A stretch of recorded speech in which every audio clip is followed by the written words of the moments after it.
Hi everyone, hope y'all are doing fabulous today. I'm bringing a message from Spirit and the Angels. I'm pulling from the Angels of Abundance cards, and I wanted to remind y'all real fast. Abundance is a mindset.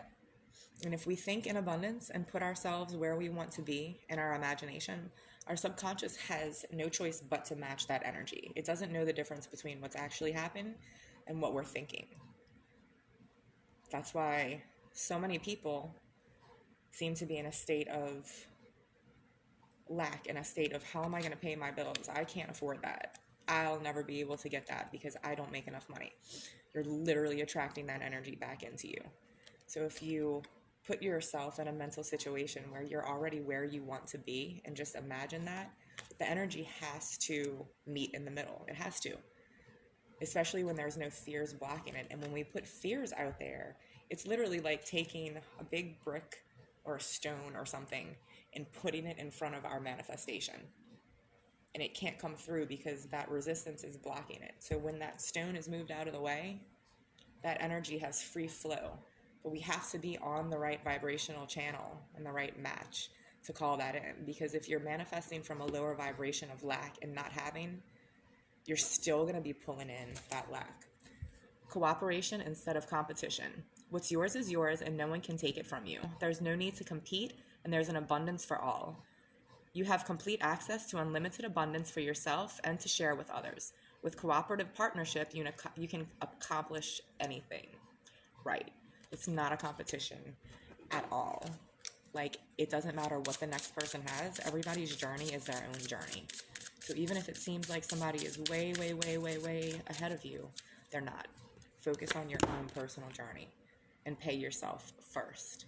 Make yourself the most important financial obligation by setting aside a portion of your income every time you are paid. This loving form of self-care ensures that you'll have savings to invest in your present and your future. Yes, self-love and self-care is the most important. We don't know if we're going to be here tomorrow. We don't know what's going to happen. So what is the point of, of course, it's good to save for the future and to plan.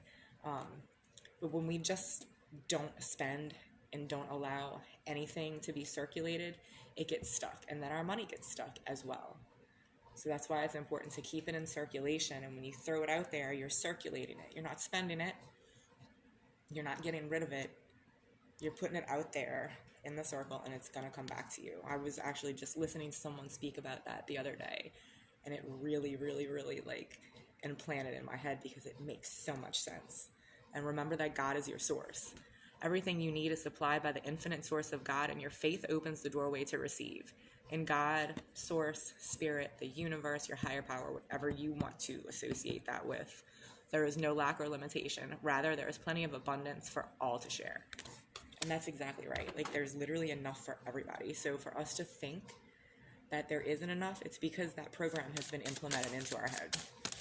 We live in an unlimited planet of beautiful abundance, and Mother Earth has enough for everyone.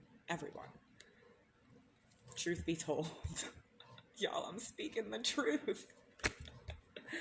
Truth be told. And there's an open window and a mask underneath, right? So when we remove the mask, the window opens. A lot of us wear these mask coverings. We might have many different masks of personalities that we wear in society to fit in and be able to mold to different, whatever it is, rather than being our authentic self. Exchanging gifts, number 27.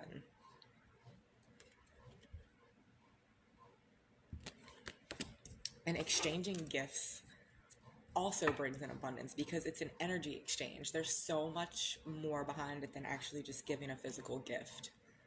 So when we give, the more we give, the more comes back to us. Quiet retreat. It's time to disconnect from the outer world so that you can discern and process your true thoughts and feelings from your inner world. Create this quiet time for yourself and you'll have more clarity about what to do next. And yes, that again is very important, to take self-time, to meditate, just to be by ourselves. Like, it's just really important. It's really important because being around other people all the time just creates this energy of codependency. And then we get to a point where we're not even thinking for ourselves. And then we're just like orphaned, right?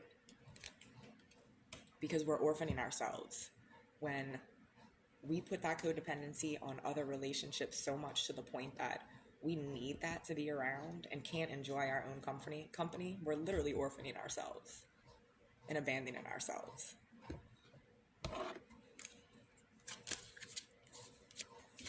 Garden of Venus, rest and renewal. Yes, rest and renewal. And that's exactly what the quiet retreat card is talking about. Garden of Venus. And Venus is the planet. Venus is the planet of love. So when we tap into that frequency as well, it's magnified to us here. Root girl, the disowned self. Yes, yes. So it's time to ground and literally disown ourselves in this, because our self is ego. So when our self totally dissolves, like ego sublimation, then our roots grow. Like we're energetically connected to the earth. So through meditation and just imagining those roots going into the ground and connecting to Mother Earth and connecting to the planet and just attaching, it really does create a solid foundation for us here. Because so much of us is so much in the ethers and in our heads so much, it really does bring our whole energy up here. Our energy body encompasses our whole physical body. So if all of that energy is up here, we don't have anything to ground us down to what's actually going on around us, because there is physical reality happening, which we do have the control of creating and changing. And if we don't like our actual reality, again, this card popped up, the eye of the needle, then set your intention and put your intention through the eye of that needle. And if you're that focused on it in the right vibration, that intention is going to come through. But you have to focus on the eye of the needle. I was saying this yesterday, it's so tiny. So you have to be steady. You have to focus, because if you take your attention off of the eye of that needle, it's going around it. It's not going through the center. The farther gate, bold step forward. Right.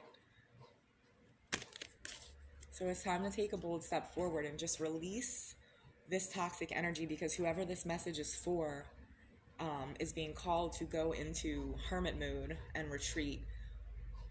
Spirit's trying to pull some stuff out of you. And the only way to do that is to go into silence. I hope y'all have a wonderful, amazing day. Please remember to like, share, and subscribe. And live by love. Namaste.